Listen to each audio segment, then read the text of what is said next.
Well, good afternoon, everyone, and welcome back here to the launch pad. You are joining us for our live launch coverage of the Ariane 5 launching from ELA 3 or Launch Area 3 in the French Guiana, carrying 2 communication satellites. If you're new, let us know in the chat where you're watching from. I got to start right off the bat. Dale, welcome as a VIP spectator. Thank you for that support of our channel and what we do, and we appreciate that. If you're not already in our Discord, the link's in the description. Just send one of the mods a DM or myself, and we will make sure we get you updated to that correct tier there. But thank you so much for that support. But yeah, if you're new, welcome to the Launchpad. My name's Zachary Aubert. I host the Launchpad, and here at the pad we cover everything space. We've had some big announcements today with Starship and the results of the GAO contract, and now we are here for this exciting launch. We don't see Ariane 5 launches all that often, so we are just waiting for them to start up. They are expecting to launch at the top of the hour, so we'll get that official countdown once they go live. And then it takes generally about 36 to 38 minutes to complete the mission from liftoff to deployment. And as always, we are going to be here answering your questions, so if you have them, drop them in the chat. Use the hashtag AskTLP or tag at the Launchpad, and I will make sure that I am keeping an eye out for those and able to answer them as we see them come in during some of the coast phase or different parts there. But as we get started, let us know where you're watching from. We've got Kevin in the UK. Great to see you. I'm up in Canada. I believe we got Marcus in New Jersey. And people all over the world. So let us know where you're watching from. And if it's your first time here, welcome. Don't forget to like this video, but also engage that subscribe button so you never miss another space news update or live launch coverage. We cover everyone, so we're your one-stop shop to never miss what's happening in the space industry. Ariane 5 is going live here in their stream, and it looks like they're actually going to start their webcast in about 19 minutes. So we've got a little bit of time to kill before they get started. We'll pull up their feed here just so you guys can see what I am seeing as well for it. But they are getting ready for liftoff. We haven't heard of any delays as of yet today. So we're going to just keep progressing with this and run through some of your questions as well as some of the details about today's mission for it. This is an Ariane 5. It is not a recoverable craft, so the first stage will crash into the Atlantic Ocean. This is a very important test for the Ariane 5's fairings, as this is most likely the last Ariane 5 mission we will see until the launch of the James Webb Telescope later this year. They have listed it as a test of the fairings to make the Ariane 5 ready for that very delicate and important mission. So these fairings are new. This is the 6th Arianespace launch of 2021, the 72nd orbital launch already of 2021. It's the 110th Ariane 5 mission in its history and the 284th Ariane space mission in their history. So they're getting up there almost at that 300 number. We've got 2 communication satellites on board going into a geostationary transfer orbit today. There is the, and I'm going to say these wrong, the Eutelsat Quantum weighing 3,500 kilograms and the Star 1 D2 weighing 6,200 kilograms. They're launching from Launch Area 3 at the Guiana Space Center in the French Guiana, and the targeted liftoff time is 2100 UTC, or just the top of the hour. We'll get that official to the second countdown once they start their webcast here in just a little bit. But one thing I will bring to your attention if you are new, if you haven't yet, we have sat down with Jared Isaacman of Inspiration 4. We're going to be sitting down with the entire crew of the first all-civilian mission to space here in the near future, and I will be live from Kennedy Space Center. But I want to invite you to be part of our coverage, and there's a great way of being able to do that is by partnering with us in our fundraiser. There is a link in the description. If you donate through that link, 100% of your donation goes directly to Inspiration 4, or if you do super chats or super stickers, we will be giving a portion of those to that fundraiser as well. But, you know, if you can, donate $5. It really helps some amazing children and some the amazing work that St. Jude is doing. If we can go to space, we sure should be able to cure childhood cancer as well. So take a moment and check that out as we wait for Arianespace to go live here. And if you haven't yet, also make sure you have followed us on our social medias. All the links should be in the description. You can subscribe on YouTube, follow on Twitter, and get plugged in on Discord. Those are always the big 3 that we mention, but we do have our Facebook and our Twitch there as well as our Etsy shop if you want to pick up some of our very own TLP gear. We've got Caden here, good to see you. James from Abilene, Texas, good to see you. Dale, I think there's another launch scheduled for September before James Webb. They've been playing around with it. They may or not do that date depending on how James Webb prepares. So we're keeping an eye on that. So definitely something to watch, but an exciting time as we will hopefully see a few more of these launches this year. Yeah, the James Webb launch is definitely an exciting one. We will definitely be bringing you the full coverage of that launch when it happens. Once we get a targeted T0 date, we will schedule that stream so you guys can click get reminder and be notified. But as we wait for Arianespace to get ready and start their webcast here, send in any questions you have in the chat. We'll be answering those. It can be about today's launch, the big news out of the GAO. If you haven't yet seen that video, take a moment, click on our channel, and watch that 4.5 minute or so update about everything from the GAO that they announced today. But SpaceX is in, Blue Origin and Dynetics is out. So a very big day for the future of the Artemis program and the future of SpaceX as Lunar Starship, which is behind me here, will be coming to reality in the very near future.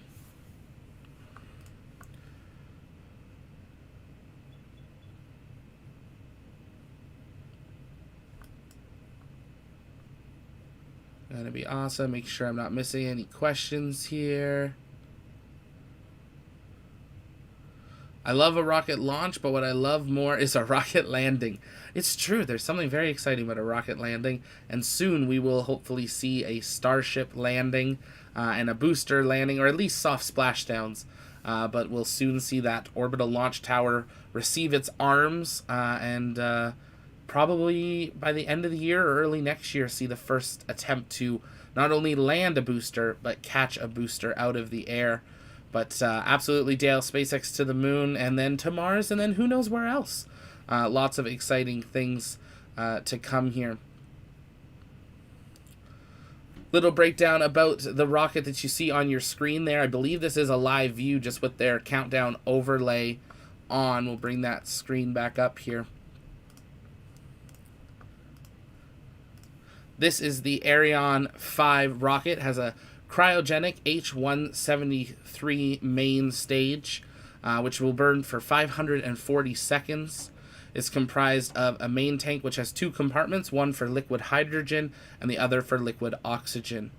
It has the Vulcan 2 engine, sits at its base, and provides a thrust of 310,000 pounds. Second stage on the Ariane 5 is the ESC-A cryogenic upper stage, and it uses the HM7B engines, which is fueled also by liquid hydrogen and liquid oxygen. It will burn for about 446 seconds, and it burns for a total of 945 seconds, but 446 in actual vacuum. So we'll see how that progresses today. Obviously, those numbers can change depending how smooth their trajectory and launch go, but we know that they know what they're doing and are waiting for that. Caden, I keep missing the Wednesday hangouts with other commitments. They're always fun. Keep up the good work. Well, thanks, Caden. Caden, what dates work for you in the week? Is there another a day of the week that works well? Because we want to try out. We might do them a couple times a week because we know some people the Wednesday night doesn't work. This is Hank the Blobfish on a different account, just tuning in. Hey, Hank, good to see you. Thanks for jumping in there. Just saw the HLS video. Very good news. Yes, very exciting day for SpaceX. Elon had really the best response I think anyone would have kind of expected from him, which was just GAO, and then he put the emoji of a flex. And it was just like, okay. Elon is happy. They are getting that just short of $3 billion. It's quite a very specific number the GAO has released, and we're waiting for more details. This was just their basic press release. Their full actual final documentation of what has happened will be coming out once they are able to confirm that any of the confidential data has been removed from the companies. Wednesdays are normally good. Just had a good thing last few weeks. Okay, sounds good. Awesome. But yeah, if you're just joining us, welcome. My name's Zach. I'm the host here at the Launchpad, and we are just waiting for Arianespace to start their stream in about 11 minutes to bring you their live views of the VA-254 launch with the Ariane 5 rocket from French Guiana carrying 2 communication satellites up into orbit. Ooh, they just changed their screen, so we're going to see what happens.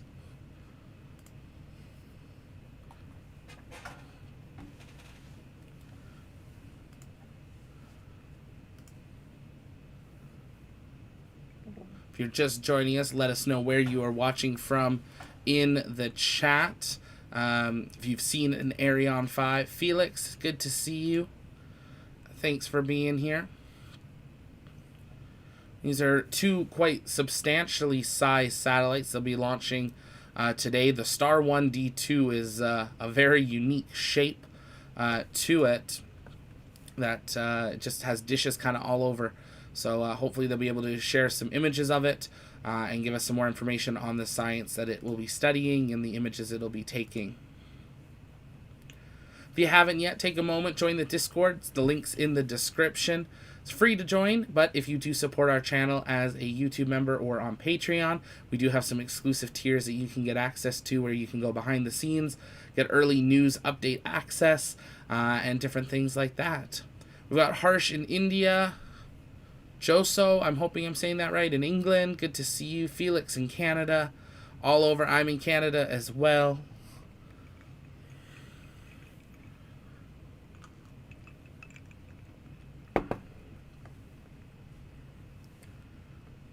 Gonna pull up that live view here again so you guys can keep an eye on the rocket as it is getting ready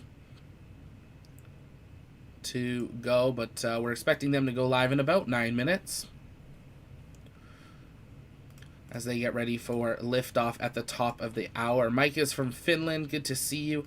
If you have questions, as always, you can drop those in the chat just using hashtag AskTLP. And if you're new, make sure you've engaged that subscribe button so you never miss a live launch. We try to cover everybody, the small names and the big names, and bring you everything space as we really believe space is better together, and we want to, grow this community to inspire that next generation of explorers. So we're glad that you guys are all here. If you haven't yet, you can check out our Launchpad shop using get 10% off everything in the shop. So it's a really great time to pick up some of our TLP gear. We've got some NASA approved gear in there as well and different things. So definitely take a moment and check that out. And let's see if we can hit 3,100 subscribers before the end of the stream. We're getting pretty close.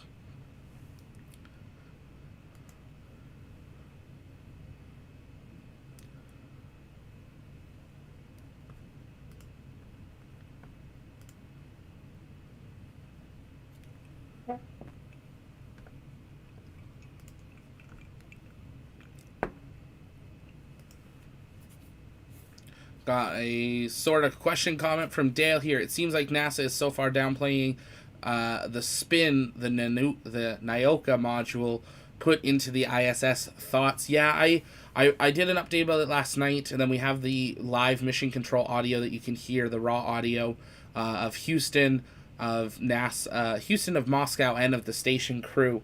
And it was very quick that they had already changed 45 degrees.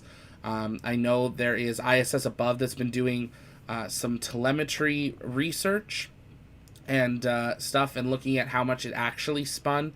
But it does look like it spun quite a bit more than what they have originally said. So we're keeping an eye on that. But apparently the crew is safe, and now they're doing their research into making sure that the station didn't receive any damage.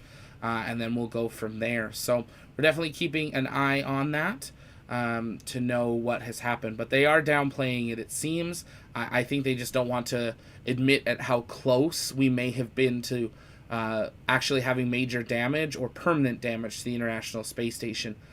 We know they weren't playing around. They did power up the Crew Dragon Endeavour and start evacuation preparations. So that was definitely something on the table, but they had other protocol that they wanted to try first. So we're happy that they didn't have to actually do that evacuation and go from there. So, but yeah, let me know what you guys think in the chat. What did you think of the kind of crazy events of yesterday with the Nyoka module docking and then the almost loss of the International Space Station? Looks like Artemis doesn't have to wait for some white. Looks like Artemis doesn't have to wait for some whiny people. Oh boy, Golden.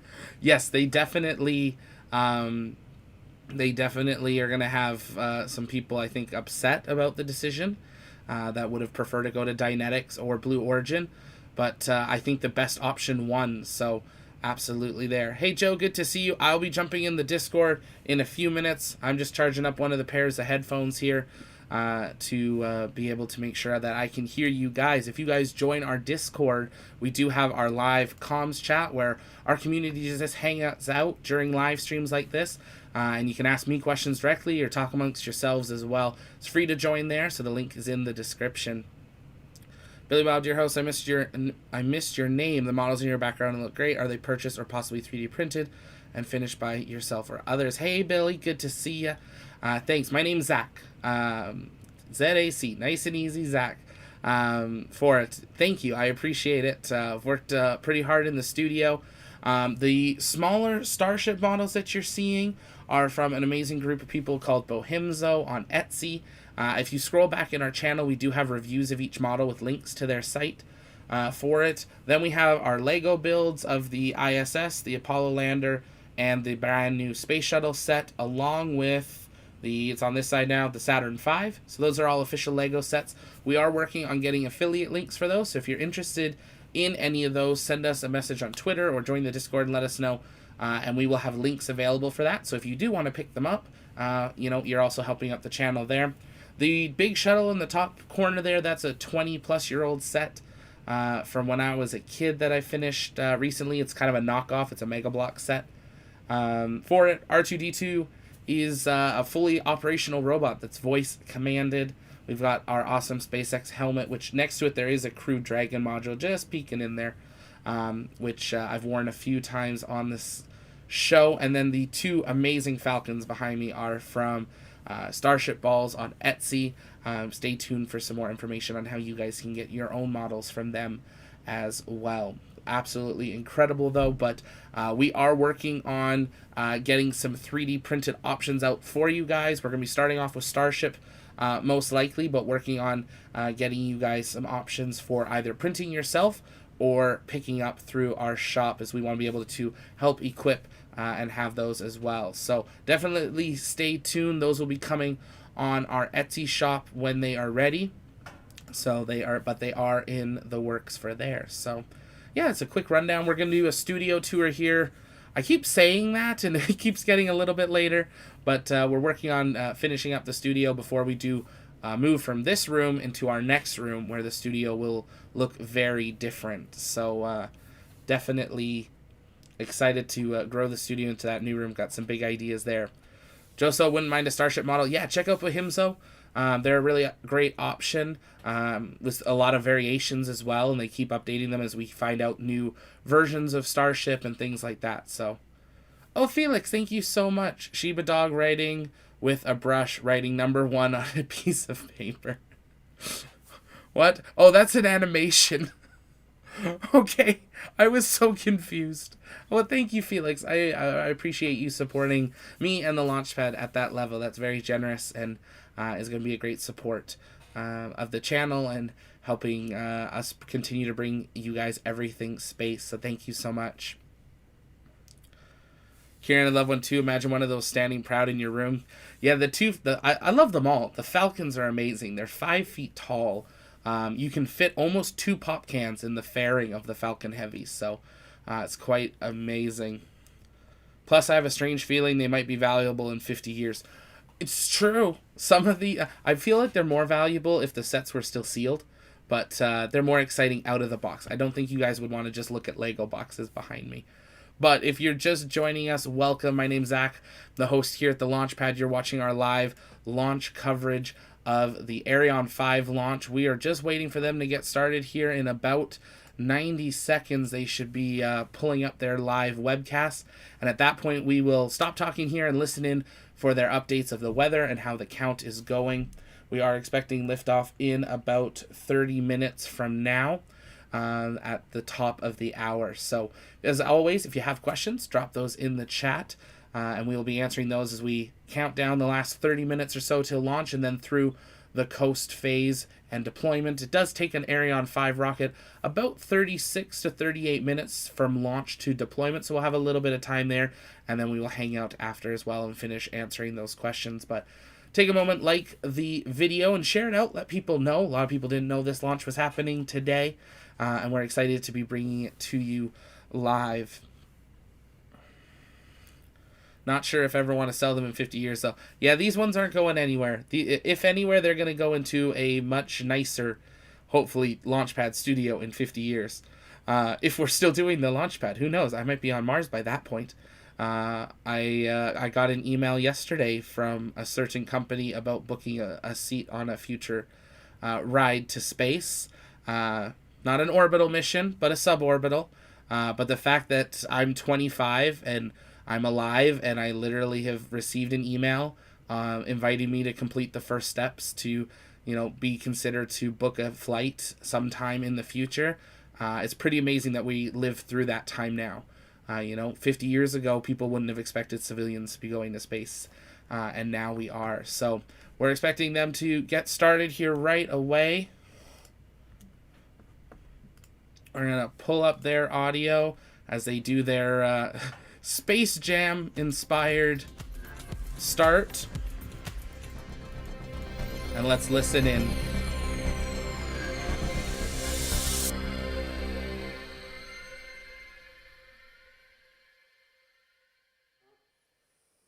Good evening, everyone. My name is Baptiste, and with Emma, we are really happy to welcome you on our new show, Road to Space. We are live from Paris tonight to cover the launch of 2 very special and innovative satellites, one from Eutelsat, the other from Embratel. This, of course, possible thanks to Arianespace, Ariane Group, the CNES, and the European Space Agency.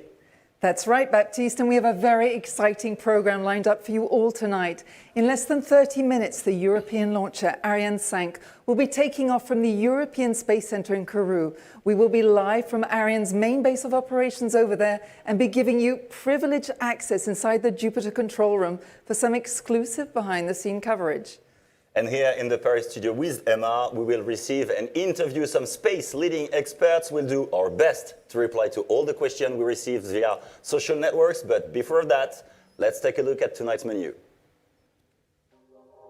Tonight in Road to Space, we'll be live from Guiana Space Center with all the team.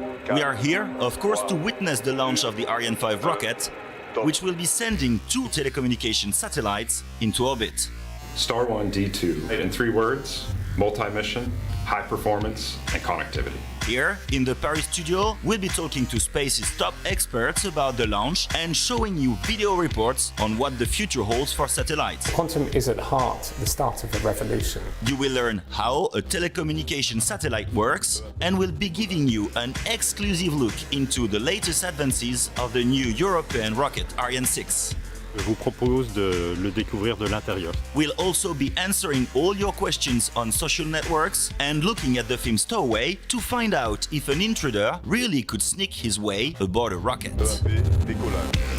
But more than this, we hope that with Road to Space, you will spend a truly magical and unique night in our company, where Earth meets space and the present embraces the future. Welcome aboard Road to Space. And so we're really happy to be with you tonight. And let's go directly to Kourou to meet our special first guest, Arianespace CEO Stéphane Israël. You're waiting for us. Hello, Stéphane. Welcome to Road to Space. Just one question. I see you're all on the deck getting ready for this upcoming flight, and it's a very special one. It's the Ariane 5, the European heavy launcher. Yes, it is a very special launch tonight. It is the first launch of the year with Ariane 5, and we have on board two long-lasting partners of Arianespace. We have with Star 1 D2 the operator Embratel. We have launched all the satellites of Embratel, and the other partner is our long-lasting friend Eutelsat. We have started our relationship in 1983. So with Star 1 D2 and with Quantum, we have really long-lasting partners tonight on board on Ariane 5. Yeah, two special guests, two special passengers for you. And in a way, this launching is the climax of this campaign. For sure. So we are now a few minutes before the launch. And, you know, for having the liftoff at 6 o'clock p.m. Guiana time tonight, we need the satellite to be ready. We need the launcher to be ready. We need also the weather to be with us. We have now the final minutes up to the launch. We have a lot of very important operations to do before lifting off. So let's see how things are going to turn out. And we are confident for the liftoff. We wish you good luck. We're sure everything is going to be perfect. Thank you very much, Stéphane. We'll come back to you a little bit later. And for all of you watching live, we will, of course, come back to Kourou regularly to inform you. I love how he has no idea that he was on camera there. But as always, send in your questions. We're going to be listening in. It sounds like they'll be doing some counts through go, no-goes for different things coming up here. So let's continue to listen in. The program about the mission, but can you explain to us, firstly, what are the principal stages of the mission? Yes, so we can have a look. We have a little animation, so we can have an overview of what we are going to witness tonight. So at H0, an important event, we will have the main stage engine ignition. And so after a few healthy checks, it will be followed by the ignition of the boosters. So I'm waiting. Should be getting some images up on the screen. Yeah, I'm waiting for soon. the animation. We should see this animation. Well, normally it should appear on the... Here it is. Yeah, so that's it. So you will have the liftoff with the boosters ignition, and after a quick ascent phase, the launch vehicle will perform the pitch maneuver in order to get to the right direction. A few seconds later, after, when they are no longer needed, the boosters are separated from the launch vehicle. And after that, we will separate the fairing, which protect the satellites, when it's no longer needed once the launch vehicle reaches out the atmosphere. So the main stage propel phase goes on till we reach the intermediate orbit. At this stage, we cut off the main stage engine. You have a distancing maneuver, and there will be the ignition of the upper stage engine after the separation of the main stage. So this second propel phase goes on till we reach the final orbit, the injection orbit, and tonight for our customers it will be the GTO orbit, the geo transfer orbit. The same as for the main stage, the engine will cut off when we reach the final orbit, and we enter then the ballistic phase, during which we will separate our customers. So first Star 1 D2, And after a few maneuvers of distancing, we will separate the dual launch structure because we have a second passenger. And so after the SILDA separation, this dual launch structure, we will separate our second passenger, Eutelsat Quantum. Okay, so those are all the points we have to follow, especially with you. And so you will be the one commenting with us all those key points happening during the launching. Well, thank you very much, Amandine. You stay with us. We'll come back to you shortly after. But before we are going to take a look at Star 1 D2, one of those two satellites that will be launched tonight. Star 1 D2 will improve access to high-quality entertainment and information services in Central and South America, and it will also connect undeserved population. Let's have a look at the report.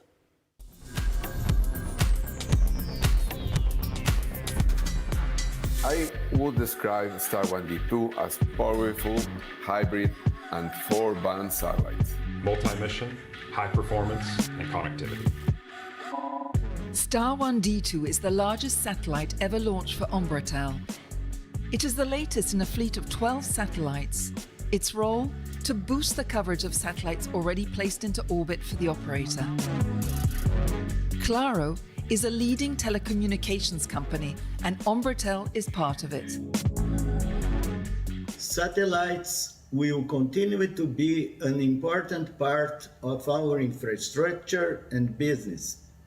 We are part of the American Mobile Group, a leader in the telecommunications market in Latin America. Star 1 D2 was built by Maxar at the manufacturing facility in Palo Alto in the United States. The satellite will be launched into geostationary orbit 36,000 kilometers above our heads. Star 1 D2 is an important project for Maxar because of our partnership with Embratel in the geostationary communications market. We have been working on this satellite here at Maxar since the fall of 2017. For over the past 36 years, Embratel and Arianespace have developed a strong and fruitful partnership. Since its creation in 1985, the Brazilian operator has entrusted the launch of all its satellites to Arianespace. And Star 1 D2 does not escape the rule. The CEO of Embratel explains to our journalists why the company always chooses an Ariane launcher. We are working with the key international players to have the best combination of technology, cost, and performance. Star 1 D2 will improve access to high-quality telecommunications and television services. It's intended to meet the needs of individual users, but also for businesses in South and Central America. The new satellite coverage will reach millions of people. The most important technological challenges that we had to overcome to build this satellite were the fact that there were many diverse payload bands to make this satellite operational. This hybrid satellite is composed of 4 different bands. The X band is for military use only. Star 1 C band has exceptional power. Thanks to this, the satellite will be able to offer television coverage to more than 20 million satellite dishes in Brazil.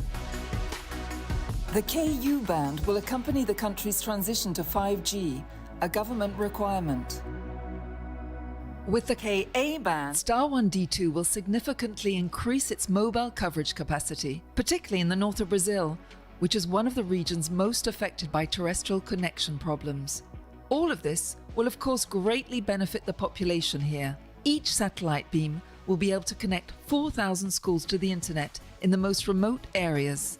The development of the KA band in Brazil will also have an important impact on the agribusiness market.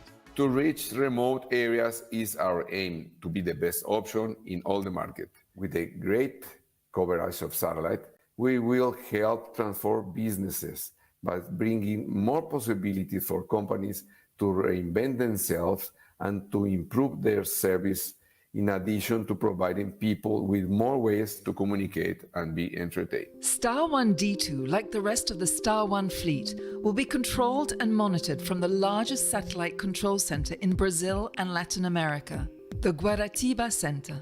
Created in 1983, it is located in the west side of Rio de Janeiro. But before taking off into space, the satellite had to go through another somewhat delicate journey. It's transport from Palo Alto to Kourou in one of the largest cargo aircrafts in the world. Star 1D2 is now ready for its ride into space. Before this satellite takes off and finds its place amongst the stars, let's welcome our space expert, Raphaël Chevrier. Welcome, Raphaël. Welcome. Hello. You are a business developer in charge of innovation at Arianespace, and the question I want to ask you tonight is, today we can talk to whoever we want, anywhere in the world, but what about tomorrow? What does tomorrow hold? Well, first of all, I'd like to remind that half of the population worldwide still lack of a reliable internet connection. And so satellites are really the perfect solution to come in addition to the terrestrial network to provide connectivity to remote area where it's just too expensive to put a cable there. I'm thinking of archipelagos, deserts, and mountains. And just to give you a recent example, we launched last year a Japanese satellite, BSAT-4B, who is right now providing TV broadcast in high definition for the Olympic Games that are happening right now. And I just wanted to remind that yesterday we had an engineer at Ariane Group, Astrid Guyard, who won the silver medal in fencing, and I want to congratulate her. Wow. Yeah, congratulations. What I understand is that it can change things for me as an individual, but what will it change for companies? We can think of like very unlimited application there. If you have like a strong connectivity, you can apply it to moving targets like trains, boats, autonomous cars, planes, and etc. There are strong implications in telemedicine also, with tomorrow doctors being able to really take care of a person's health remotely in real time, and to assist, for example, a chirurgical act at distance. And also all applications related to Internet of Things, so that tomorrow you can actually monitor your house at distance remotely in real time, anywhere. Well, thank you for all those information. You stay with us because we are going to focus now on the second satellite that will be into orbit tonight. Yes, Baptiste, and this satellite is Eutelsat Quantum. It was developed by ESA with the operator Eutelsat and the satellite manufacturer Airbus. It is what you call a game-changing piece of technology. To understand how innovative it is, let's watch this short report. Game-changing. That's a big word.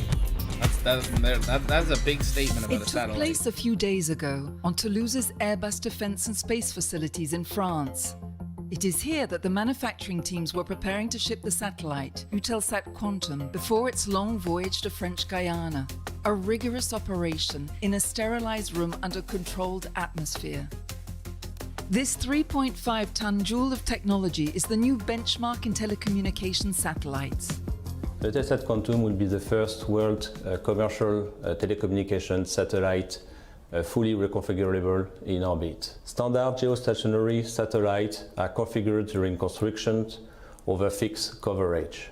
With this new generation of satellite, you will be able to modify the coverage and to pinpoint a specific area and to define a route to follow a plane or a shipping vessel.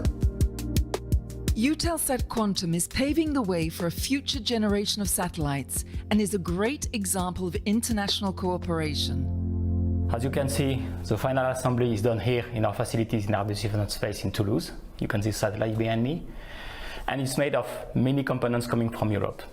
The platform is coming from our subsidiaries, SSTL, for which we have developed this product for the low range of our satellites. The fully flexible, innovative payload has been designed and built in Airbus Defence Space in Portsmouth, where this payload has been totally innovated. So the development of Eutelsat Quantum Active Antenna is a new technology that is developed in Spain and that is paving the way, positioning Airbus as a leader for flexible payload. What makes Eutelsat Quantum so groundbreaking is its new multi-beam antenna. As we can see in this visual animation, its technological feat lies in its mobile aspect. One of the main challenges and a great achievement for Airbus is the groundbreaking multi-beam active receive antenna named ELSA+. Bear with it. They've had dropout here a couple times during their stream. So they should be back here in just a moment. But if you're just joining us, welcome. We're currently at T-minus 15 minutes and counting until the launch of Ariane 5, carrying 2 very large communications satellites into a geostationary orbit. And we're just waiting for them to resume their stream here. We have seen this happen before, so the moment they bring it back, we will, of course, restore that to view for you so we can see what is happening. But their stream's still alive, so someone just hit the wrong button and blacked it out. So they should be back here in just a moment. Not on my end this time. Someone else's internet went down. But if you're just joining us, let us know where you're watching from. Thank you for being here. Be sure to engage that subscribe button and the like. We're going our for customers 100 order likes. a satellite with a specified mission unchanged throughout the whole lifetime of the satellite. In the case of Eutelsat Quantum, our customer is able to reconfigure by software control in order to adapt to changing market conditions. Quantum is leading in the field for software-driven payloads on commercial spacecraft, because it is the first to respond to a market demand for ultimate flexibility for customers. With this new standard and flexibility, Eutelsat Quantum will provide communications on the move as required by aeronautical, maritime and land transportation. It will also provide a rapid response to civil protection, natural disaster response and security missions, all using the latest encryption technologies. In a few minutes, we'll be linking up to Kourou for the launch of the Ariane 5 rocket. But for the moment, Raphaël Chevrier, our space expert, is with us. Raphaël, let's talk a little bit more about Eutelsat Quantum. And in the report we just watched, we talk about a geostationary position. What it is? Yeah. Well, this is the position where the satellite is actually going. It's at 36,000 kilometers from the Earth. It is a very convenient orbit for telecommunication satellites because the movement of the satellites there are synchronized with the rotation of the Earth. Okay. It means that they can actually provide the same applications all day long to the same region because they are facing the same region. So okay, they're turning with the Earth at the same time. Exactly. Okay. So yeah, so 24 hours a day they can deliver services there. Okay, and also we've heard about the fact that the satellite will be placed at 48 degrees east. Yeah. Same question, why? Well, because this location corresponds to the region that the satellite wants to actually deserve the application. So in this case, it corresponds to a broad region from Europe to the Middle East. And well, you've heard in the report that Eutelsat Quantum is actually like a real concentrate of technology because this is a reconfigurable satellite. It means that it is as flexible as operating several satellites in orbit at a time, and it can quickly adapt to the market change geographically and in terms of frequency bands. Okay. Well, so it's a real game changer. Yeah, it is opening a new way of doing business in space. Yeah. Oh, thank you very much, Raphaël. And for all you watching us live, just stay with us because we'll be heading back to Kourou in a couple of minutes. But just before, let's watch what's coming next. Tonight on Road to Space, we are live from Guiana.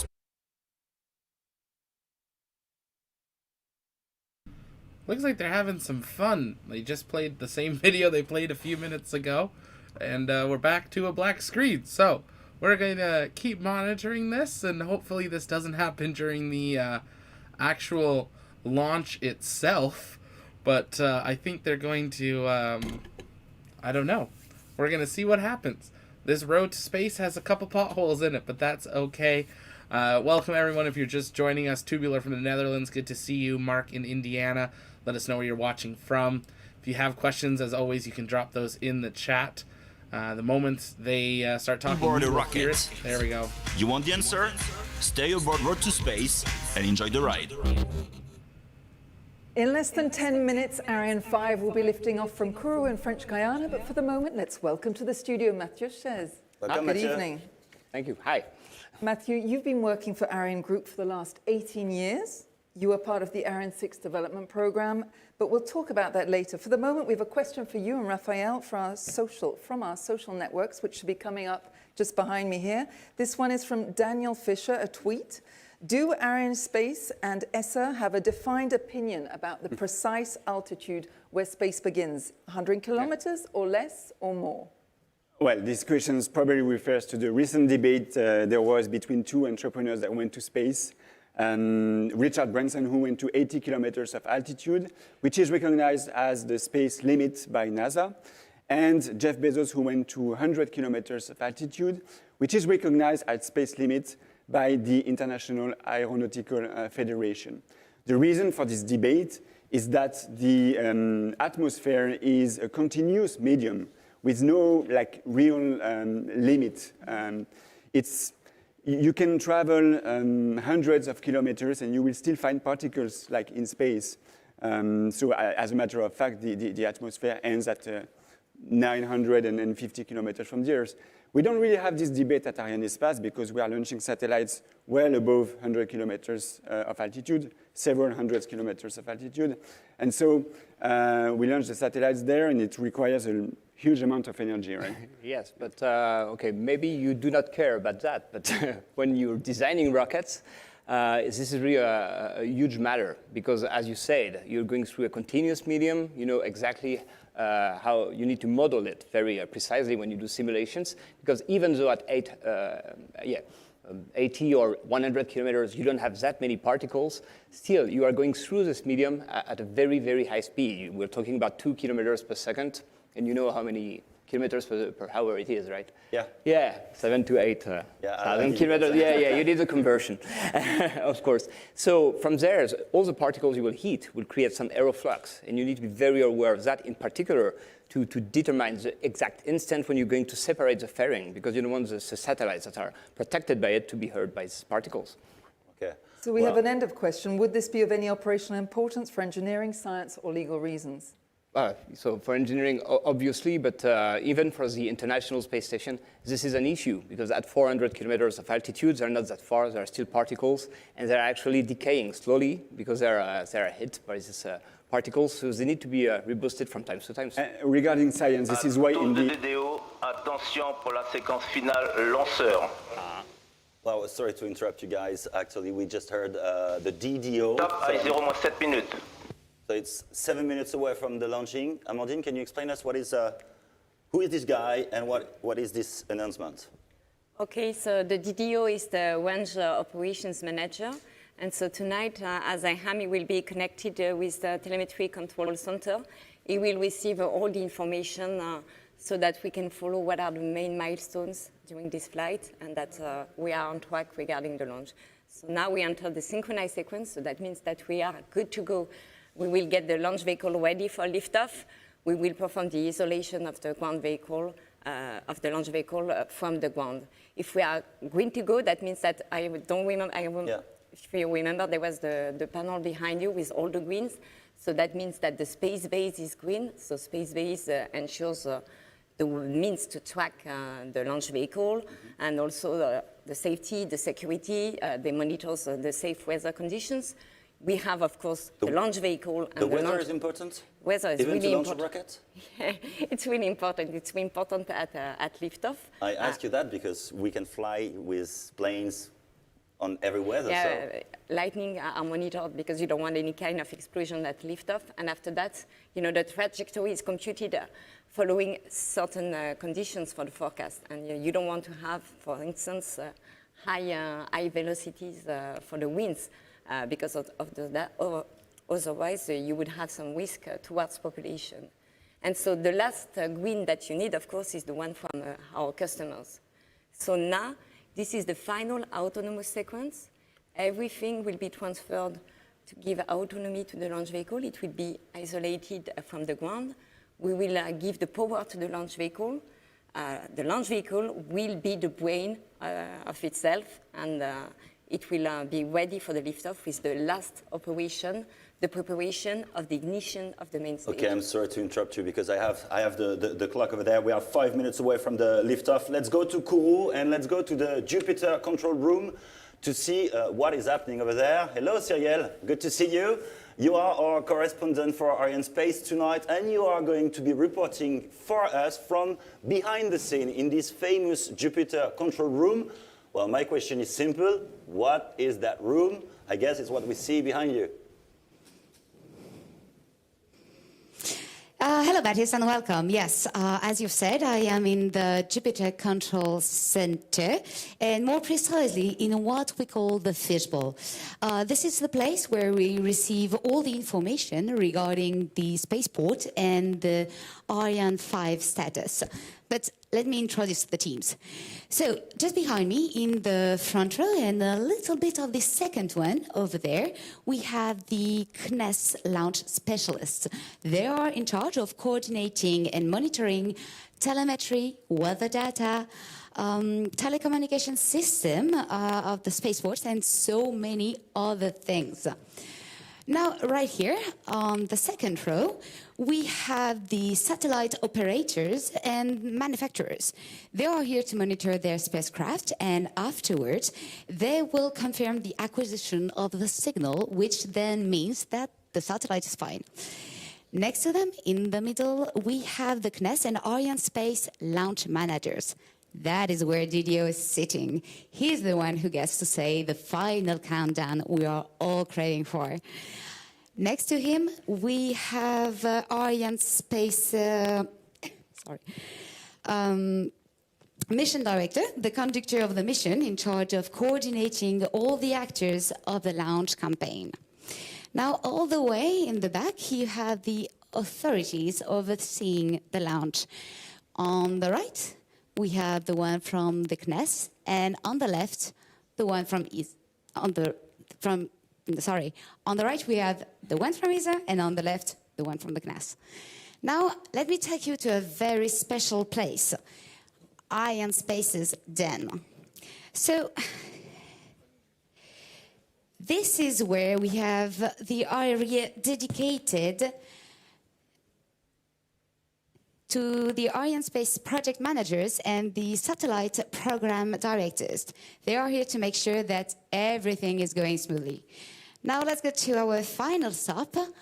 Well, actually, you've already been here earlier today with Stéphane, who is now sitting right there. So this area is where our top management is overseeing the entire launch. And on the other side of this glass wall, you can see that tonight we have an audience. They are from the clients' teams and from the spaceport. And we also have a few outside guests. As you can see, they are opening the door to actually let the public outside in order for them to actually be able to watch the show live from the terraces. Well, thank you very much, We want to see the rocket too. We'll let those people concentrate because we are 1 minute and 28 seconds away from the launching. So from the liftoff. So now we're gonna watch the show because this is what we are here to enjoy the show. And yes, cross fingers. That's not exactly how we call it as engineers. Attention, yes. une minute.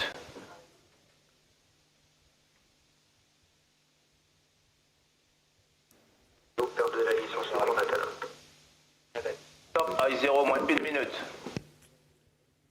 So it's one minute away from the launching. We hear the DDO. This is the DDO speaking, announcing different steps. Exciting. And we will have the countdown. T-minus within, 50 seconds. We are 45 seconds from the liftoff. 40 seconds away, wow. And I guess everybody over there is concentrated. Look and at Amandine. T-minus 30 seconds. It's really...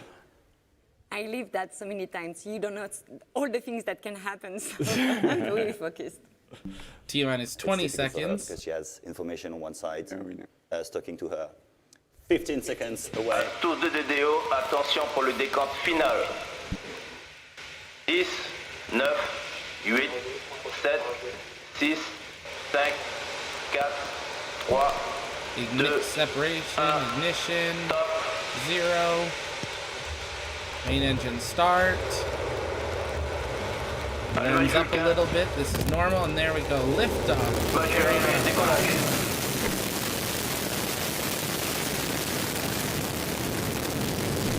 she is moving. Maneuvers ongoing. So impressive. Remettre à bord nominaux.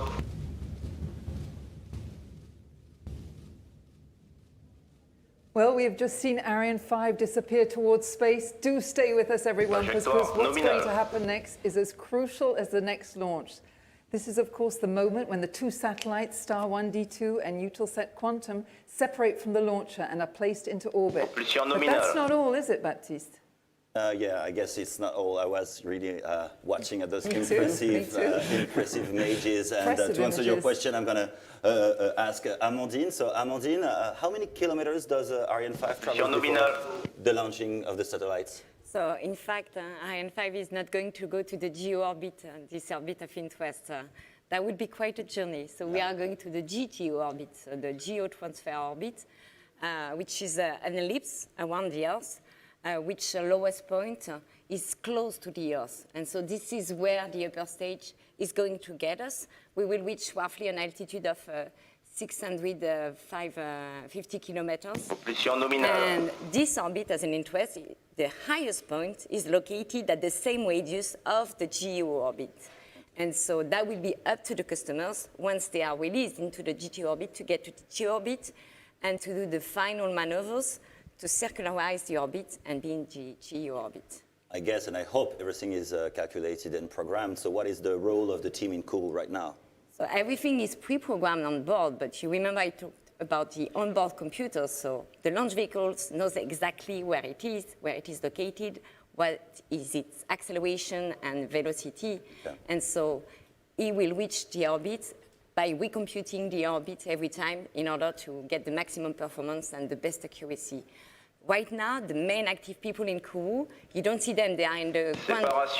We did have an important event. I have the confirmation that we have the EAP separation. The booster. There we go, there's booster set. Yeah, booster have been separated. So that's at 2 minutes 20 is the time when the two reusable. boosters leave the rocket. Why is it specifically 2 minutes 20? Could it be earlier or later? Yes, it can, because I was talking about the onboard computer. And so you trigger the separation of the boosters when you do no longer need them. So that means that they have done the job in showing most of the power that you need to escape from ground. And so by recomputing the trajectory, there is a point at which you know that they do no longer push because the acceleration is low.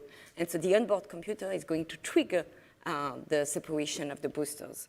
And so roughly, usually it happens within a few seconds in comparison to the prediction. And now we will be witnessing the next step, I guess, I hope.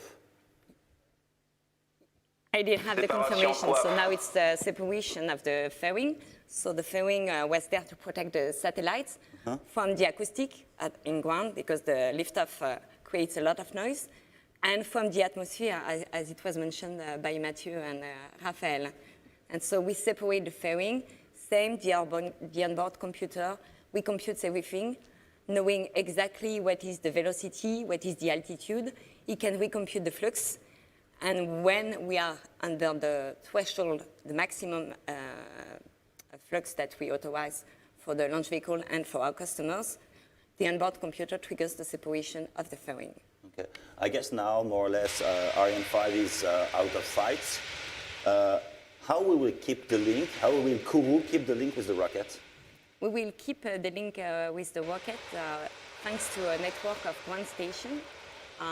Which are in visibility with the launch vehicle. They receive what we call the telemetry of the launch vehicle.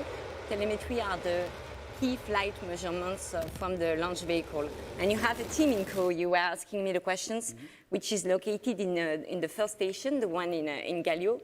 And they will receive all the telemetry of the launch vehicle. They will process it, analyze it, and make sure that it is coherent with what was the forecast. And they will give us and give me and give the DDO tonight all the main milestones. Okay, so they're analyzing the data. Exactly. Okay. And after that, the launch vehicle will be tracked by another network of stations. So it will be followed by Natal in Brazil, In the Atlantic Ocean, we will have Ascension. We'll talk about that later, because I Libreville think we in will Kenya. follow every step. Yeah, we will. We understand that the launcher is in full flight now. So what is its speed? What is its altitude? How fast is it going at the moment? So right now we are at an altitude of roughly 160 kilometers, and the speed is above 3 kilometers per second. And Okay, so what to is, explain the audience, you have all the numbers, all the have data in front of you. We do have the data.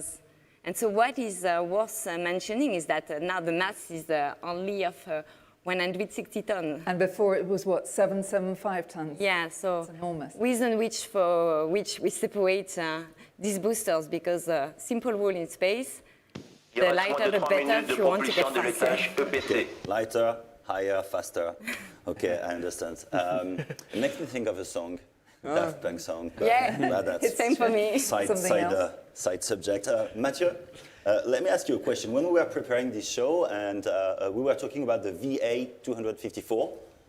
Yes. So what is it? A code, secret code? It's indeed a secret code. I cannot communicate on this, Baptiste. No, it's the numbering of the flight we're considering. For V for vol, A for Ariane, obviously, so Ariane flight 254. But what's interesting is that this counter started 41 years ago with the first flight of Ariane, which was Ariane 1 in 1979.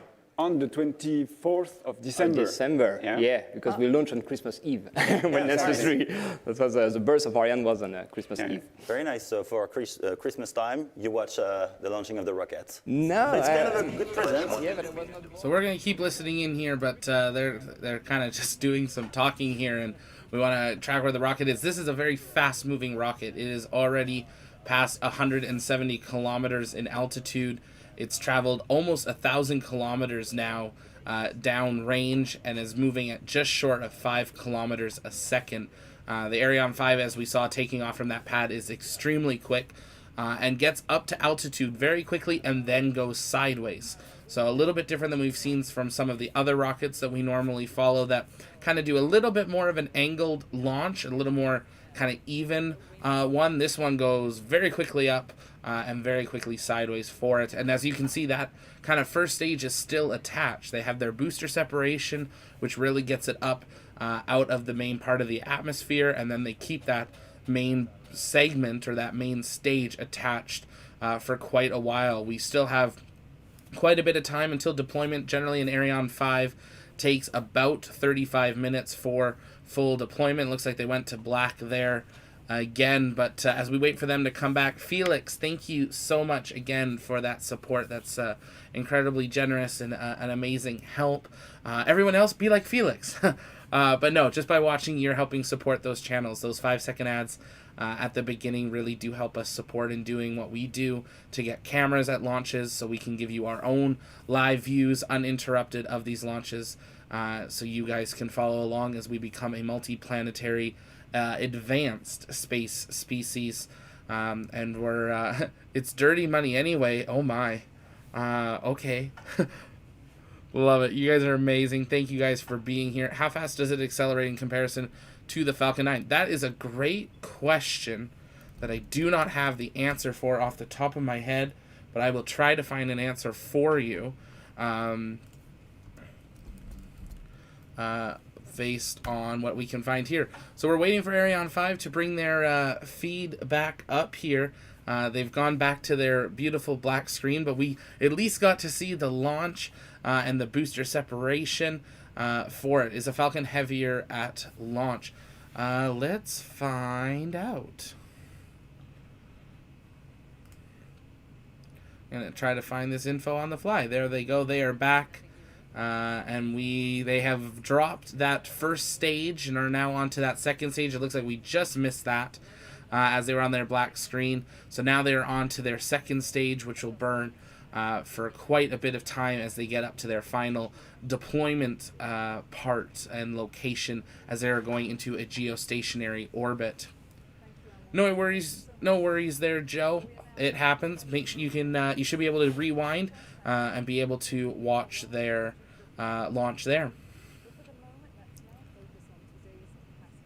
Yes, James Webb Space Telescope that will launch on an Ariane 5 will definitely change the way we view space and the universe for it. So it's definitely seeing what happens. Looks like they're going to do some beyond the science information. So we'll keep this up. We're going to keep answering your questions, but if you have one, send it in the chat. Use hashtag AskTLP or tag us at the launch pad. But if you haven't yet, take a moment and like the video and subscribe. We are just 10 people away from our goal of 3,100 subscribers for today. And we hope that you will subscribe so that you never miss another space news update or live launch. It's a great way to keep up to date with everything that is happening.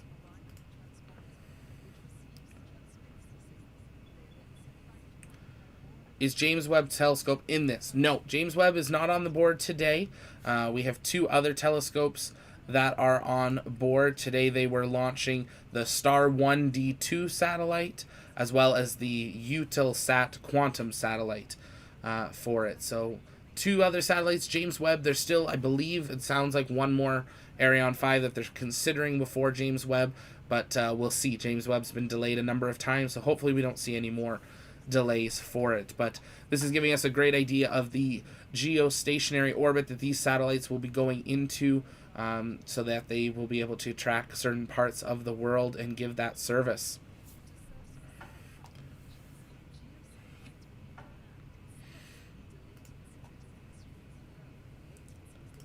And I'm not finding a quick answer on the speed equivalent, so I'm keeping looking for it.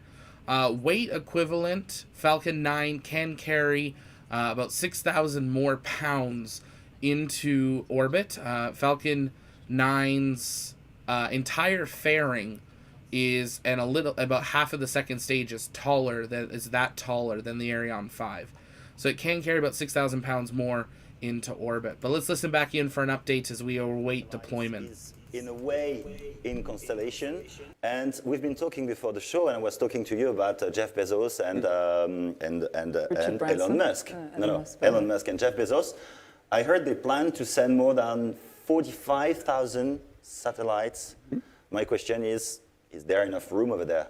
Well, just look at the sky, and you can see that it's vast enough to host like many planes, for example. And Did space, he really just ask that? Much better, because the more distance from the Earth, the more space and volume you have to be filled with satellites. It's not an issue in geostationary orbit because it's very far from the Earth. In LEO orbits... L'acquisition de la télémesure par la station de Natal. Yeah. In low Earth orbit... Sorry to interrupt you. Amandine, what does it mean, Natal?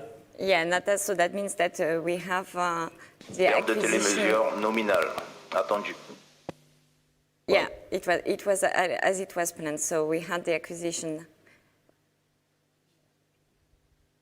Okay, so yes, there will be a gap of visibility, but that's completely planned, that's normal. Okay. And so during this phase, which is a quick one, all the data will be recorded on board. Okay. And so they will be transferred down to the next one station. Acquisition de la télémesure par la station d'Ascension. So Ascension will recover whatever has been downloaded, and it will be analyzed by the tuning pool. Well, okay, everything is perfect. I'm sorry, we can go back to that question. Is there enough room over there? Yeah, I would... So they're going to talk about Starlink, which we all know, yes, it's space. There's tons of room. We just got to watch each orbit. Answering a few questions here. There are up to 32. Yes, there will be 32 Raptors on the Super Heavy booster. The first ones will have 29 for it. Oh, she did. Shame. Yeah, so they had a little bit of a dropout of signal there, but that is normal. They've got acquisition again of telemetry, and it is progressing into its orbit for it. But yes, can they launch 45,000 satellites? Yes, it just depends on how much time. Will they? Yes, it's SpaceX and Starlink's constellation. And is there enough room? Yes, they just have to be able to track it all for it. And you have to think Starlinks are going to be in like their own shells, so be something to watch for. But yes, we don't want to see any more space accidents, especially after yesterday. That's enough for a little while here. But I definitely agree, Joe. We are living in a new space race. What we are seeing today is a combo of the Mercury and Apollo all rolled into one with 10 times the access to development. I'd even say 100 times the access to development. Especially in regards to SpaceX. But we have that telemetry back. Currently, Ariane 5 is traveling at 142 kilometers going almost 8 kilometers a second and has traveled over 4,100 kilometers downrange as it progresses towards its final orbit. You can see on the tracker on the bottom when we are waiting for first deployment and second deployment of the 2 satellites. They will be staggered apart as they go into another tech video here. But Flyboy, is the ISS okay? They're doing checkouts, but all the initial information shows that the ISS didn't sustain any major damage. It's still all in one piece, and the crew is safe. As NASA said, the crew is inside, they're fine. One of the weirdest, not reassuring comments I've ever heard from NASA, but they're doing some looking over it and inspections, and they're talking with their stress teams as well to make sure that there's no lasting damage. We don't know what caused it to fire its thrusters. All we do know is we are thankful that it only had the little fuel that it had, because that's the only reason it stopped firing, is it actually burned through all of its fuel on board. So they are lucky it didn't have more, because it would have continued. But it was firing for over an hour until they were able to start getting control and then restabilizing the station. Initial reports showed 45 degrees of that it turned. New reports of telemetry are showing that it actually rotated quite a bit more than that. NASA's downplaying it, but it was actually a major incident. And they're on a different orbit anyway. Yes, absolutely, Felix. They're on a different orbit, a different inclination, a different everything.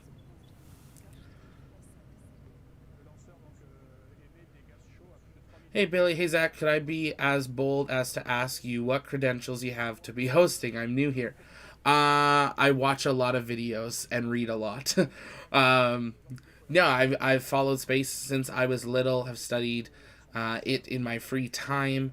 I'm a ham radio operator in the United States, so know some of the basic communications ideas, and have talked to the International Space Station before. We're going to hopefully bring that into one of our landing pad hangouts maybe later in the year and try to communicate with the ISS live with you all for at least a quick pass-by. So we're trying to figure that out. But yeah, just learning a lot. I would say I'm an analog kind of rocket enthusiast and scientist. So just reading a lot, studying a lot, and not being afraid to saying I don't know it, and I will look it up when I do know it. But there's a lot of sources, and we're working on building a big database of every launch in history for everyone to have access to.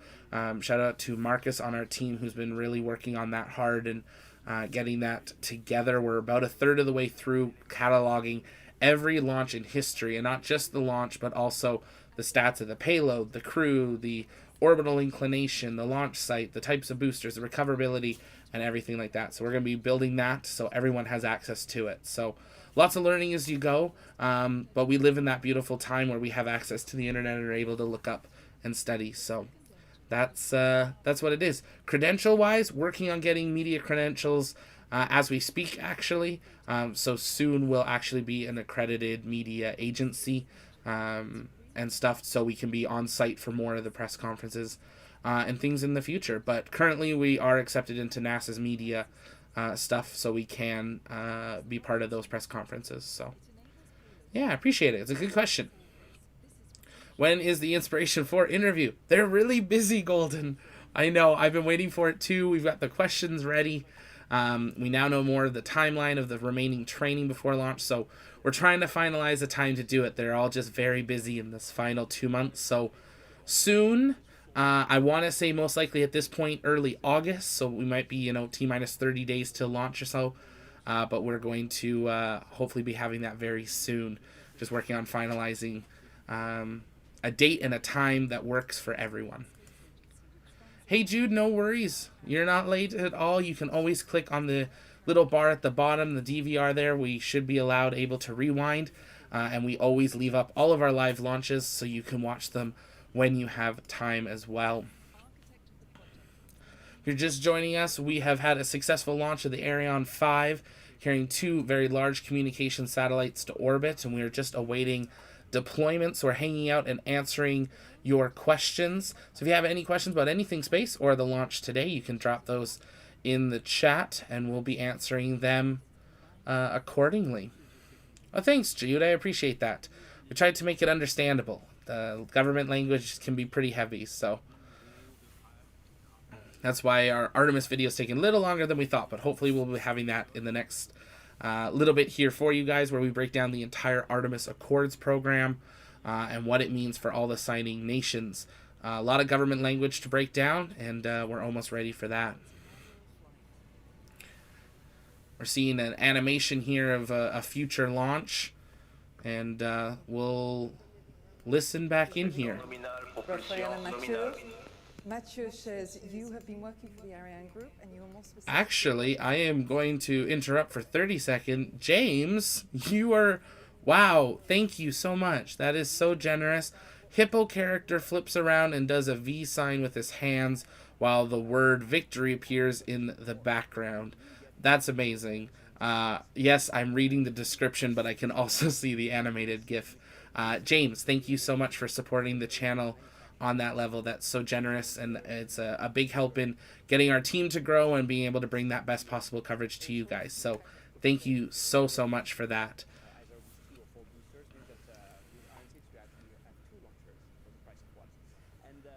Sounds good, Joe. We'll talk to you later.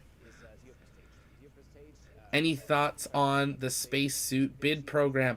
I think it's a really smart idea. I just wish they did it earlier and didn't waste all the money building their current suit. That's the new suit. Now, they're not throwing it out. They're going to have all that info for the new provider that wins the contract. So they're not really losing that money, but it just seems like if that's what they were going to, it would have made more sense. Now, we are seeing the Ariane 5 start to do a large altitude increase again, going up to its orbit.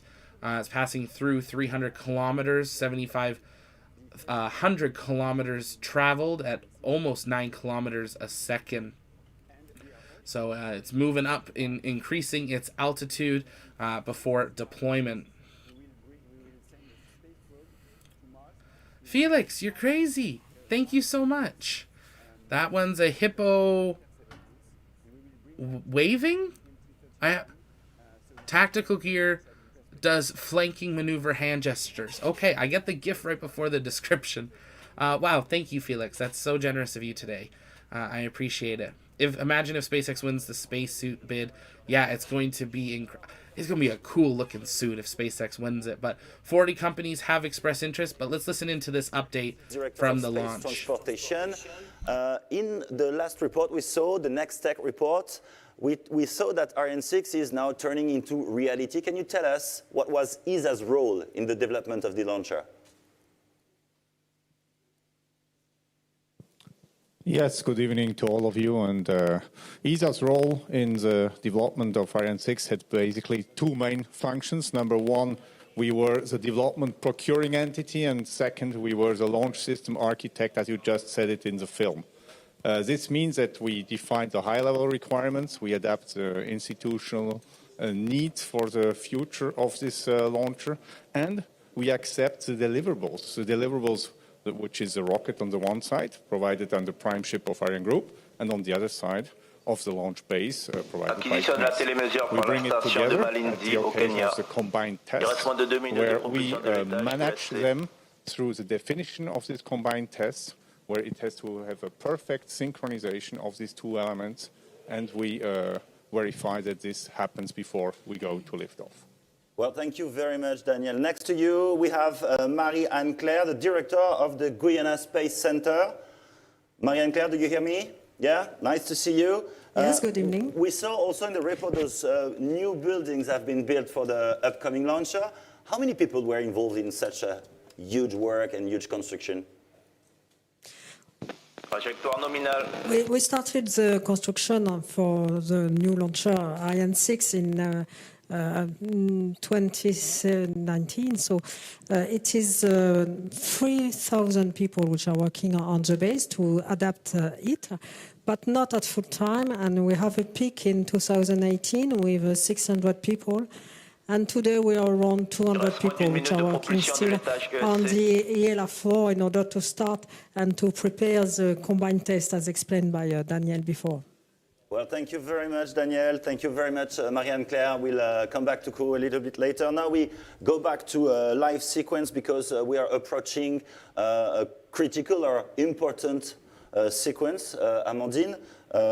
In a couple of seconds, the DDO would normally confirm the switching of the engine on the upper floor. This is the information you're waiting for. Yes, we are waiting for the shutdown of the upper stage engine. So that means that we would have reached the final injection orbit, the GTO orbit. So it's a critical and really important moment. It's an important moment, so that means that we have finished the propelled phase.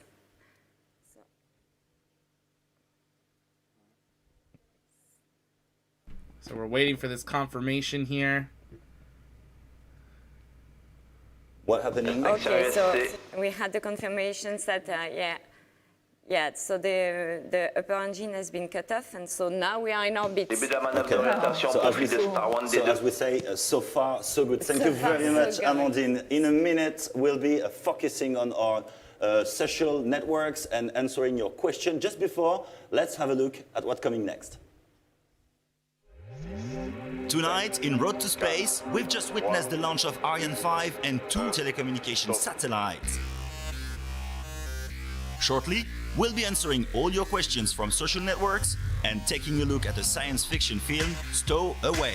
We will ask our experts, is it really possible for an intruder to get aboard a rocket? How long was I out? So we're gonna not look at that right now because that is a copywritten movie that they are showing way too much footage of for us to be able to show that. So if you haven't yet, it's a really good movie, really enjoyed it. It's an interesting idea. Can someone stow away on a ship during a launch and then end up being on board when it starts its journey? So very interesting there. They're answering some questions here on air, so we will listen back in. But if you guys have questions, let us know in the chat and we will work on answering those as well. In low Earth orbit, reach a point where it creates like a chain reaction, leading to so many debris in orbit that we would actually not be able to use space anymore. But thankfully, in Europe, we have a French space law, which is ruling the way that we are performing our launch missions in a way that we are observing the best practice in order to really make launch services in a most sustainable approach.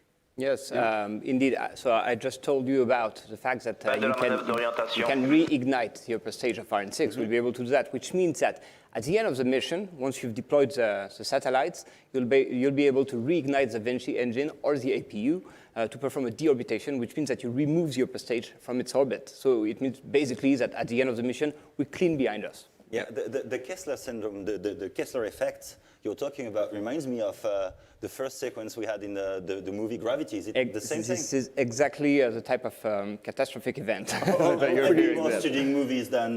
We are not there yet, thanks to Thomas Pesquet. Well, thank you very much. Thank you both for all this information. Thank you very much.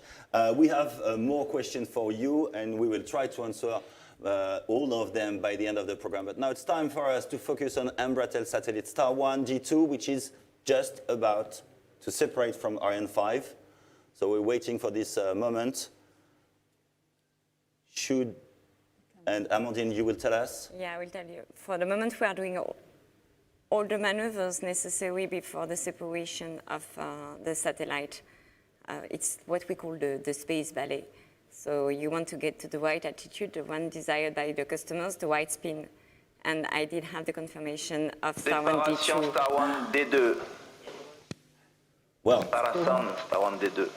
So far, so good. Let's go back right now to Kourou, where normally Cyrielle should be linked with us. Cyrielle, are you waiting? Do you hear us, Cyrielle? Well, we can see all the faces in the Jupiter room. Everybody is really concentrated. Ah, Cyrielle, it's good to see you. What's the atmosphere Yes, welcome there? back, Baptiste. Well, actually, as you can see, still tensed. We just got the confirmation of the separation for Star 1 D2, but let's remember that we still have a second passenger on board, and the mission is not over just yet. So that's why you see that people are still working, concentrated, and we're waiting for the next updates. Well, thank you very much. So we could say that half of the job is done, main part of it, but we still have a big issue. And this issue, Amandine, we are going to talk about this first separation with you, Raphaël. But just before, Amandine, can you tell us more about SILDA? Okay, the SILDA is the black cone that you can see on the animation. So that's what we call the dual launch structure, and that allows us to perform the dual launch configuration. And in fact, what you want to do is to make the most of all the performance available. I did have the confirmation of the separation of the SILDA. So the SILDA is the structure that allows you to embark two satellites that want to go to the same direction. Okay. And in fact, if we want to talk about innovation, that's somehow a precursor of the next right-share missions. And now we will perform the next maneuvers in order to get to the right attitude and orientation for Eutelsat Kourou. Thank you, Amandina. If I can come back to you, Raphael, and talk about the first separation that just happened. For the operator, Embratel, this must be such a relief for all the teams over there. They were under such a lot of pressure. What do you think? Yeah, of course. I mean, like Cyril and Amandine said, Ariane is actually designed to do dual launch, so we are separating two satellites in orbit. Baptiste said that half of the job was done. Actually, we have three separations: the first satellite, the SILDA, and the lower satellite. It means that I can let you imagine if the SILDA is not rightly separated, what's going to happen when we try to separate the last satellite. So, of course, everybody is still focused on the rest of the mission. Yeah, actually, yeah, we are focusing on the satellites, but yeah, there's the SILDA is, I mean, if it's still there, I guess you can't separate from the second satellite. You have some problems, yes. Okay. I can feel. Well, before we focus on the separation of the Eutelsat, just, a great little piece of information there. If you don't remove the cover to the second satellite, you can't deploy it. I love Ariane 5 or Arianespace's coverage because I find like they ask questions that many of us would be asking or things that we wouldn't be thinking about. We can now see on that animation behind them that cover is off and they're starting to orientate slightly differently. So they are preparing for deployment of that second payload here. And now they're showing more copywritten footage. So we're going to quickly switch away from that. And I'll bring it back up once they are actually showing us the rocket here. They're really into this movie for it. If you haven't seen it, stow away. It's on Netflix. Actual YouTuber Scott Manley was part of the crew helping them collect information to make it accurate. Or as accurate as possible, and what the sounds and stuff would be like. So definitely something to check out. Pretty enjoyable. And we're not going to say much more because I don't want to spoil it for those of you that have not seen it just yet.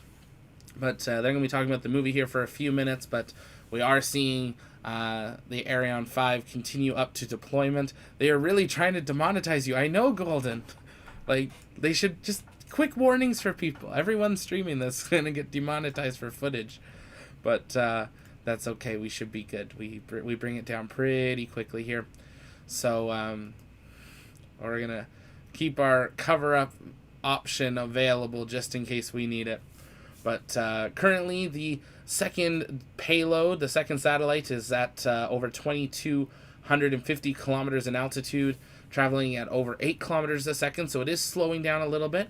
And it's traveled just short of 13,000 kilometers down range. You can see that it's actually already passed more than circling half of the globe. It's now over the Indian Ocean, making its way over to Asia or South Asia area, just north of Australia, and then we'll make its kind of final loop around. But payload deployment of the second satellite will happen in the next couple minutes here, so we're just waiting for that. So keep sending in your questions if you have them, and we will be working to answer those.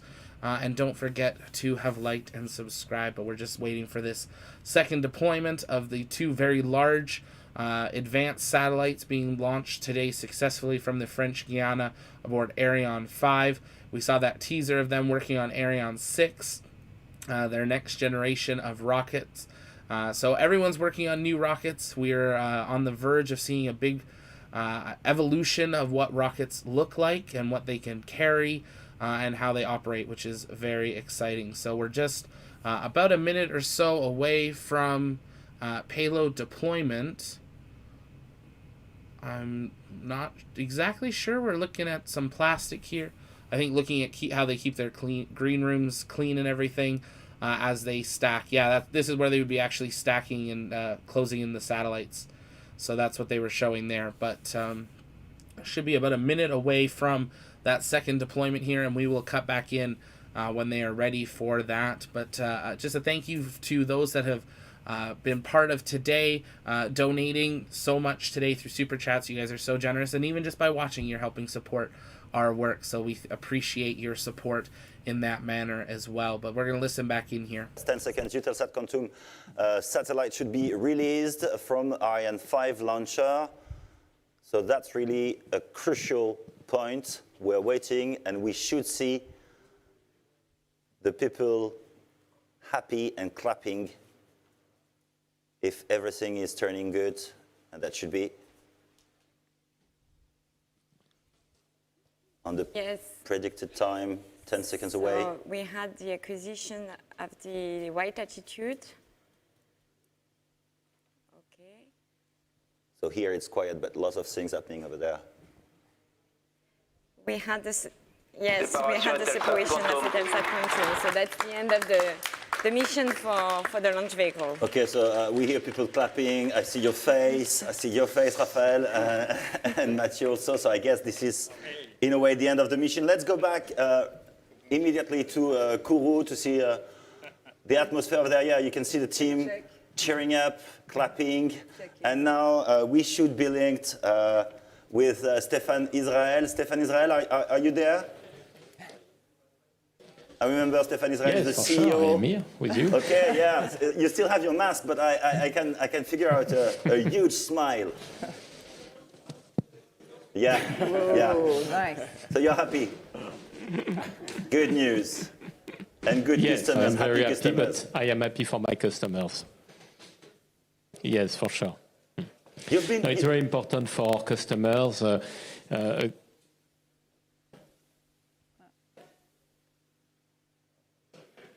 Well, it's okay. This is why we are launching satellite, because we have a little delay between Stéphane and me. And, well, you were talking about your happy customers. I guess it's really important for you. Yes, it's very important for Arianespace because it was the first Ariane 5 of the year, and it had to be a success, and tonight it's a great success. It's very important for us to pay the tribute to all the contributors of this success. We have our prime Ariane group. We have here with us CNES, which is our daily partner in CSG. We have ESA. It is a success of the whole European team, for sure, Arianespace as well. And for our customers, Brazilian customer Embratel, French customer Eutelsat, very innovative satellite, Maxar, American manufacturer, Airbus Defence and Space, European manufacturer. Tonight, it's a victory for all of them, and I really want to thank them for their trust to Arianespace. And it's a great start for what you call the Ariane season, because it's just the first launching. Yes, it is the first of the Ariane season, and you know that now we have two very important Ariane 5 which are about to be launched. One will be for SES and the French DGA, and the other one for James Webb Telescope. It will be the climax of the year. And we have also, during this summer, a very busy summer, we will have Vega for Pléiades Neo for Airbus on August the 16th, and then a Soyuz from Baikonur on August the 19th for OneWeb. So it is also the beginning of a busy summer for all our teams. Well, thank you very much. Good luck for a huge job you have during the summer, and we'll be watching the next launching. Thank you very much, Stéphane. Meanwhile, let's take a moment to answer one last time the question sent by our audience, and it sure is a headline topic we've kept for you. Let's take a look with our first tweet from Astro Hayden, who I believe is a guy. Greetings, Arianespace. I'm very excited for the future with advancement of technology capabilities. How far are we away to one day launching humans on an Ariane rocket? Yeah. That's a question for Ariane. Okay, but I can confirm it's a boy, actually. We know well. It's a boy? Yeah, during lockdown, he made very good use of his time because with his parents, he built an Ariane 6 model, which is very, very nice. So he's probably one. He will be maybe sitting on your chair, Yeah, and maybe he'll build a rocket that bring human to space. And I'll tell you why, because I think we have all the techno bricks to go to space. What do you need? You need to have a reliable launcher with high performance. That's what you'll get with Ariane 6, because we'll be able to launch more than 4 astronauts to space with the performance we'll get. You need to be able to re-enter from space. This is something that has been demonstrated with the IXV program. It will be done with the Space Rider, something that we master. And then the final brick would be, can you do a capsule? Can you do a spaceship that goes to space? We did that 5 times, launched by Ariane 5 with the automated transfer vehicle. But we are still doing things on that topic with Orion, for instance. Yeah, we can mention that ESA is implied in the Orion module, which will bring human back to the moon, actually. Whoa. Yeah, so I actually really agree with you, Mathieu, that Europe has everything needed to do this. The experience, the technology, and the motivation also. Oh, yeah. And as a matter of fact, also in a more commercial perspective, this market is getting stronger and stronger. Today, with astronauts going... If you're just joining us, those video views you're seeing on their background, that is not live. That is a replay of the launch that we saw occur, where are we at? About an hour ago. About 45 minutes ago. Ariane 5 has completed its mission with payload deployment of its 2 communication satellites. And they're answering some last questions from the social media. So we'll keep it up here as they show us some of those views. But send in your last questions. We will be answering those before we wrap up here for tonight. And then if you haven't yet, you can join us, on the Discord. We're hanging out in live comms, and we'll hang out in there for a bit after the stream ends to continue answering your questions, talk about the launch, and maybe we'll pull up some Kerbal and fly some rockets on there as well. So make sure you've joined the Discord. The link is in the description. It's free to join and invite you to jump into live comms following the stream. But with that, mission is complete. Both satellites have been deployed into their geostationary orbit, and they are now just playing some replays from today's launch. We did have some great info come in from Dale, and I saw another person send it in as well about the speed of the rocket that you guys had looked up. Thrust to weight at takeoff. Falcon 9 is approximately 1.38. Ariane 5 is 1.92 due to those SRBs. So that is why we saw it move so quickly off the pad and quickly to orbit. Those are very powerful SRBs. The AJBP 95 also said Falcon 9 goes up to 3 Gs. Ariane 5 goes at 4 Gs, so it does accelerate faster there as well. So thank you guys for looking that up. I really appreciate that and answering that question that I didn't have live on it as well. But if you're just joining us, don't forget to engage that subscribe button and like this video. The launch is complete. Payload deployment is complete as well, so you can scrub back if you're just joining us and watch the launch as well. We're going to listen in as they wrap up today's coverage, and then we will wrap up for ourselves. But let's listen back into them answering some questions. This is not a dream. It's actually happening. Yeah. Like, the ISS, the International Space Station, is going to come to an end. And the states that are investing in the ISS are thinking and building right now a lunar gateway, which is like an international space station around the moon, in order to make this sustainable presence of human astronauts around the moon a reality. And Europe is actively participating to this, to some module of these space stations. So yes, you need to dream much bigger. But think bigger. Well, we'll have a lot of topics to discuss on the next shows because it's really interesting. Sure. That's a key. That's a question that is interesting everybody. Yeah. Thank you very much, both of you, for all this information. And we are now going back to Kourou to see how the teams are going and to meet some really happy customers, I guess. Hello, Cyrielle. It looks you've changed place.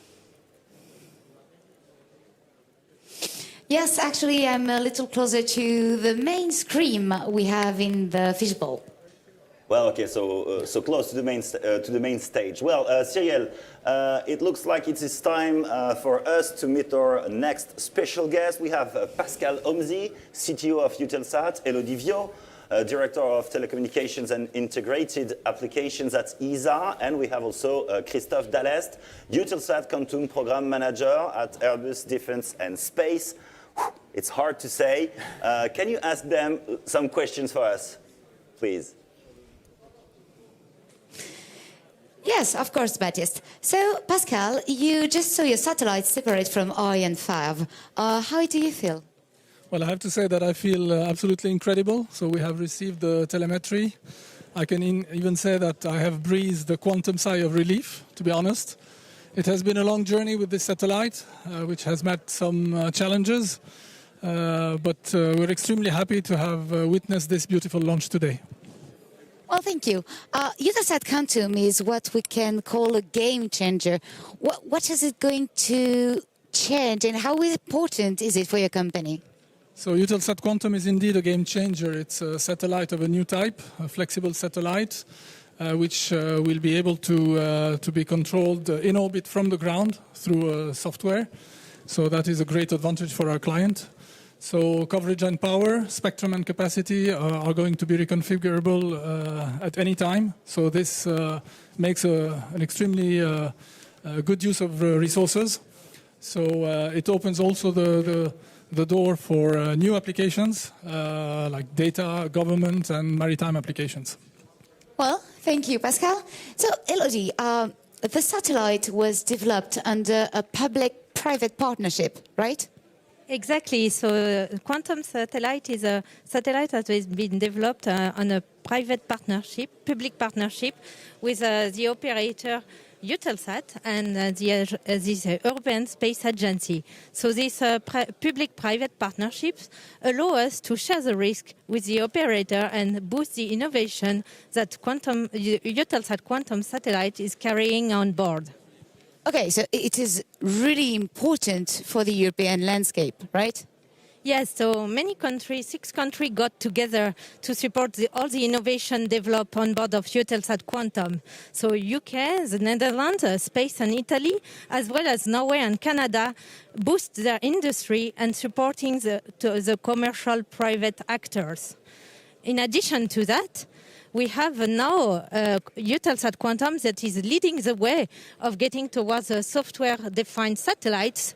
And there is now the next generation of satellites that they are under development with a lot of innovation between the European Space Agency and all the commercial actors. Wow, that sounds incredible. Thank you, Elodie. So now, Christophe, it has been a long journey for your team. They had to develop brand new technologies for the satellite. How is it to be part of such an incredible journey?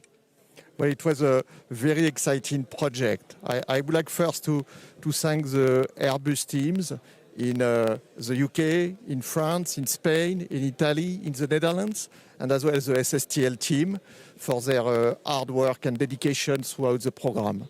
The program has been made possible by the very strong support from ESA through this public-private partnership, and as well thanks to the very constant will of Eutelsat to go throughout the program. So it has been a very important experience. Now we have received the spacecraft telemetry. We know that we have a bit of critical operation to perform in order to complete the job and to go through the early orbit phase and through the in-orbit acceptance. But I'm sure that the Airbus team, along with all the partners, will carry on to bring the customer satisfaction at the high level. Well, thank you, Christophe. Now, Pascal, one last word for your team and partners. Well, I would like to thank, obviously, our supplier and partner, Airbus, the teams in the UK and in France who have been working on this satellite for quite some time. I would like also to thank the European Space Agency and the UK Space Agency for having contributed to the funding of the development and construction of the satellite. Of course, our long historical partner, Arianespace, who offered us a fantastic launch today. I would like also to thank our co-passenger, Star 1D2, with the team of Marcello, who shared the ride with us today. and of course the team of Eutelsat, those who are here with me and those who are also back in Europe who have been working on this satellite. Now the time has come to go and sell. I have a personal note for Philippe Oliva, my colleague from Eutelsat, who is the Chief Commercial Officer. Philippe, now you have the satellite, you can go and sell, and I wish Eutelsat Quantum a really long life and a commercial success. Thank you very much. Well, thank you, Pascal. We share you too. And thank you to you all over there. Thank you, Cyril. Cyril, it looks like it's time now to meet with another special guest. You have a representative with you from Embratel, is that right?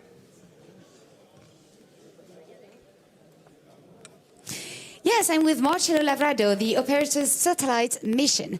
So, Marcelo, what is it like for Embratel to have another satellite successfully launched? Good evening. You are very proud about the successful launch for Star 1 D2. A very special moment for us.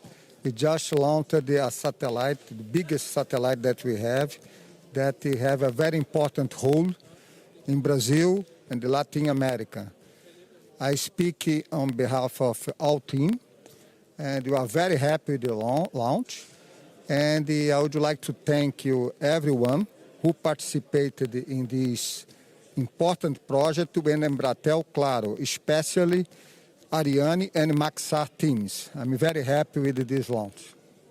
Well, thank you, Marcelo. So, how important is Star 1 D2 for Embratel and for the market in general? This satellite is very important to us, and in the Central and the South America, especially in Brazil, in places where the terrestrial infrastructure does not reach. The satellite has a very important role to connect the people and the business. And the Embratel segment with the Star 1 D2. And I'm very happy with this launch and the long life for our satellite D2. Well, thanks again, Marcelo. I know you still Oh, we got satellite cut out again. They need to get these satellites operational. But we'll wait for them to come back here and probably wrap up their stream now that we've talked to the two payload suppliers, providers, creators, as well as to Arianespace from today's launch. Preston, just want to say your passion for space and past. Oh, well, thank you, Preston. I appreciate that, and hopefully we are inspiring that next generation of explorers. So that is the goal with the launch pad, and we're excited to be growing our team and hopefully have you seeing some new faces over the next kind of 6 months here as we hopefully do some more here. Golden random question, do you know French? Bonjour, Putin, and that's about it. I know, I'm not a true Canadian. I do not know both. Studied French in school for a number of years, studied Spanish for a year, know how to say hello in about like probably 8 or 10 languages, but that's about it. I like English, and it serves me well, so I do not know French. I somewhat wish I do now, because there's some feeds that are in French only, so... but good question there. But thank you guys for joining us. We're waiting for them to get their feed back here, and if they don't do it too quickly, we'll probably just wrap up with that, as they are still live. You're seeing what I'm seeing for it, but they've had a few communication dropouts there through today, but we were able to see the big moments, the launch, the booster separation, deployment of both satellites, and they had a great mission success. But I'm thinking at this point we're going to call it there and transition over and start to wrap it up, unless they come back while we're still finishing here. But thank you all for joining us. A big thank you to those supporters that donated today. Your donations are so greatly accepted. Okay, they're back and they're rolling their credits, so we're definitely wrapping it up then. But thank you so much for your support in helping us do what we do. We so appreciate that and can't wait to show you some of the big things that we are working on for later this year and into next year. We've got some big plans and are excited to share that with you. If you're new, thank you for joining us. Don't forget to have engaged that subscribe button and ring the bell so that you know whenever our next live launch coverage happens or we break a big space news update. We've had a few big ones over the last 24 to 36 hours. So when we end this, take a moment, jump over to the channel. Make sure you check out those last few updates to stay up to date on everything that happened with the ISS, the GAO announcement, and what's happening down at Starbase with the massive movement of SpaceX employees. But for now, that is going to do it for us here on the Launchpad. Our goal is to inspire the next generation of explorers, and we believe that space is better together, and we're so glad that you guys were a part of our live stream today of the launch of Ariane 5. If you have any questions, as always, you can send those in the comments after stream, but the best way, join the Discord, and you can send them in there and join our TLP crew as we discuss stuff all the time, 24/7, as we have crew all over the world. But for now, that's going to do it for us here at the Launchpad. This was Zach with the Launchpad, signing off. Have a great night, everyone. We'll see you next time.